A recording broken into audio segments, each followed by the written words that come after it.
So, hi everybody, we are here with Try This week, and we have a returning, very nicely returning again, Craig Smith from BigPicture Learning.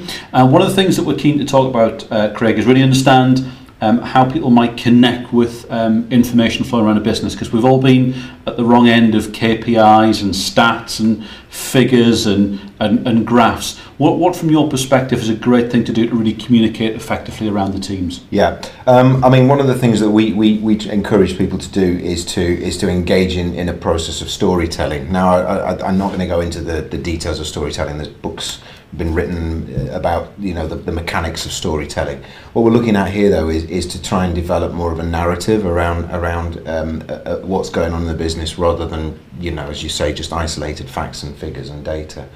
And one of the kind of dynamics that we try and create with our clients and try and help them to create is this sort of sense of almost sitting around the campfire. Not literally. We're not talking about no bonfires, please. No. From a health and safety perspective, not to be advised. Bringing in flammable materials and setting fire to them in the middle of your meeting room. But actually being in a situation where we're in that, we're connected with each other, we're sat together. And one of the stories I really like is the idea that one of the most transformational moments of human evolution was discovering fire, and not only because of its obvious benefits from being able to cook food and be warm and to fend off saber-toothed tigers, but actually for the benefit of it provided a space where we could get together and we could share stories. And a lot of thinking is around actually that's where our intelligence and our ability to transfer information and actually our sort of genetic competitive advantage started to emerge, was that ability to relay and remember things that had happened generations ago by telling stories.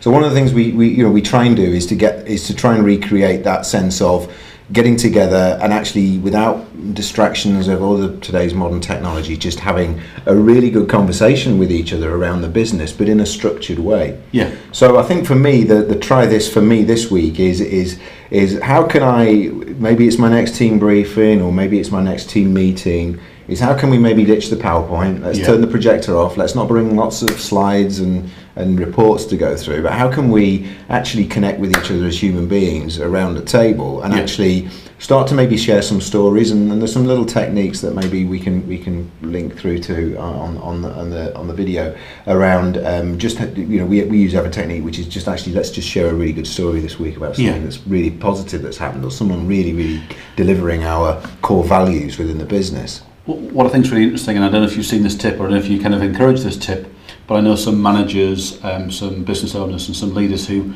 keep a little black book with them and make notes of the stories as they go around. So stuff they've heard internally, stuff they've heard from suppliers or customers. So when they're asked about a particular thing, they've got a little story to go, actually, let me tell you about, Fred, one of our suppliers, or Susan, one of our customers. Absolutely. They've got something straight away. Yeah, no, I love that. I mean, I worked in a company where we used to have every morning we used to have a production managers meeting. I was part of the management team, and every morning each shift manager in their different part of the factory, one of the first thing they had to do was come to the table, and they had to share about something really, a story from the last shift. And what that meant is everyone within the senior management team that day knew all those little pockets of information, and we could actually go out and catch one of those people who'd maybe been part of one of those stories and say, I heard what happened last night, thanks very much, I think you did a great job. And you'd see them their shoulders would go out, they'd feel so good about themselves. And for me, that's the power of catching people doing the right things, capturing those stories and sharing them with each other around the business. And I think that can create a lot of positive momentum in an organisation. Absolutely. So you try this week is not to build a bonfire in the middle of the canteen. We're not going to do that. Not suggested, no. Health warnings are definitely to say no on that one. Definitely not. But it's create that atmosphere where stories can be shared, people can interact, and you gather them to share kind of great examples or examples to improve for everybody around you as a leader, as a manager, as a coach. Absolutely. Brilliant. Love that. Thank you. Thank you.